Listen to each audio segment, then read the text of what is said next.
तो चलिए आज भारतीय शेयर बाजार के एक बड़े ही दिलचस्प दिन की बात करते हैं। एक ऐसा दिन जो ऊपर से देखने पर तो काफी अच्छा लग रहा था, लेकिन जब आप थोड़ा अंदर झांकते हैं तो कहानी कुछ और ही निकल कर आती है। एक ऐसा दिन जब बाजार पूरी तरह से बट गया था। आइए समझते हैं कि आखिर हुआ क्या था। हाँ, तो बाजार तो बढ़त के साथ बंद हुआ, इसमें कोई शक नहीं। लेकिन असली कहानी जो ज्यादा मायने रखती है वो ये है कि जीता कौन, और इससे भी जरूरी कि हारा कौन। ये एक अजीब दिन था, एक असली खींचतान का दिन, जहां एक तरफ तो जश्न मन रहा था, तो वहीं दूसरी तरफ कुछ बड़े नाम जबरदस्त संघर्ष कर रहे थे। ठीक है, तो सबसे पहले आंकड़ों पर एक नजर डालते हैं। तो हुआ ये कि बुधवार 18 फरवरी 2026 को सेंसेक्स 283.29 पॉइंट्स ऊपर चढ़कर बंद हुआ। अच्छी खासी बढ़त है ना। और निफ्टी भी, वो भी पीछे नहीं था, उसने भी 93.95 पॉइंट्स का अच्छा खासा फायदा दिखाया। तो अगर सिर्फ हेडलाइंस को देखें तो सब कुछ बहुत अच्छा लगता है, चारों तरफ हरियाली। लेकिन जैसा मैंने कहा, ये तो सिर्फ ऊपरी कहानी है। चलिए अब जरा गहराई में उतरते हैं और देखते हैं कि असल में चल क्या रहा था। तो इस पहेली को सुलझाने का जो पहला सुराग है ना, वो दिन के अंत में छिपा है। सब कुछ उस नाटकीय आखिरी घंटे में हुआ जब बाजार ने पूरी तरह से पलटी मार दी। देखिए, ये कोई सीधी सादी जीत नहीं थी। दिन की शुरुआत तो ठीक ठाक हुई थी, पर देखते ही देखते बाजार लाल निशान में फिसल गया। सच में ऐसा लग रहा था कि आज का दिन गिरावट के नाम ही रहने वाला है। पर फिर वो आखिरी घंटा आया और पता नहीं कहां से खरीदारों की एक ऐसी जबरदस्त लहर उठी जिसने पूरी बाजी ही पलट दी और इंडेक्स को वापस हरे निशान में लाके खड़ा कर दिया। और इस जबरदस्त उलटफेर के पीछे का राज वो छिपा है दो बिल्कुल अलग अलग सेक्टरों की कहानी में। एक तरफ थे साफ साफ विजेता और दूसरी तरफ थे वो जो पिछड़ गए। यह स्लाइड उस दिन की कहानी को एकदम साफ कर देती है। एक क्लासिक टकराव था ये।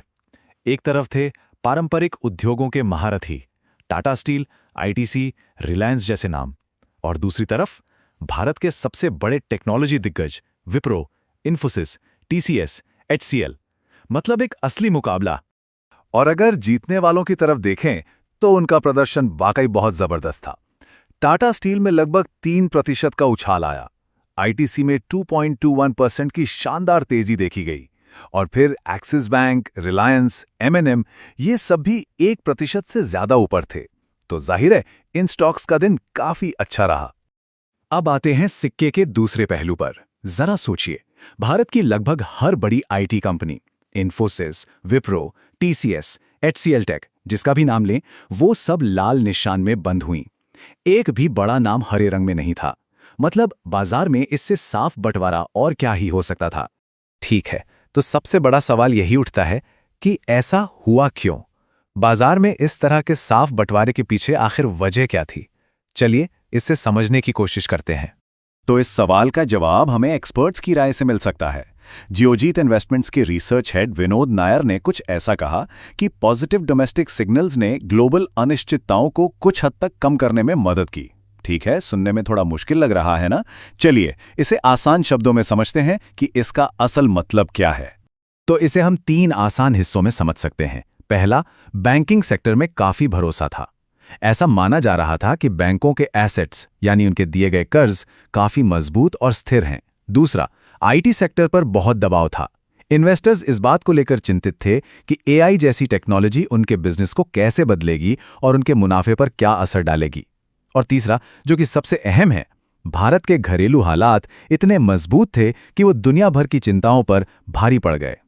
ठीक है, तो चलिए अब थोड़ा बड़ा सोचते हैं। इस एक दिन की कहानी का पूरी तस्वीर में क्या मतलब निकलता है?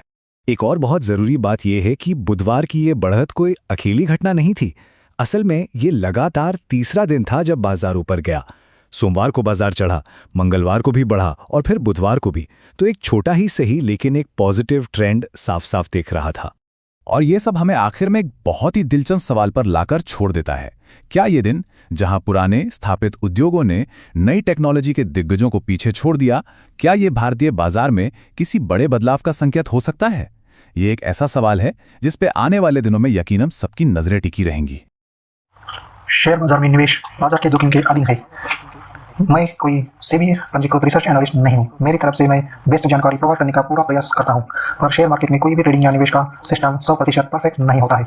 इस वीडियो में दिखाई गई जानकारी से आपको शेयर बाजार में 100% लाभ ही होगा, इसकी कोई गारंटी नहीं है। आपको इससे नुकसान भी उठाना पड़ सकता है। इस वीडियो में दिखाई गई जानकारी को सिर्फ एजुकेशनल पर्पज के लिए समझा जाए तथा इसमें बताई गई जानकारी का उपयोग स्वविवेक से करें। मैं इस वीडियो का निर्माता किसी भी नुकसान के लिए उत्तरदायी नहीं हूँ। Thank you.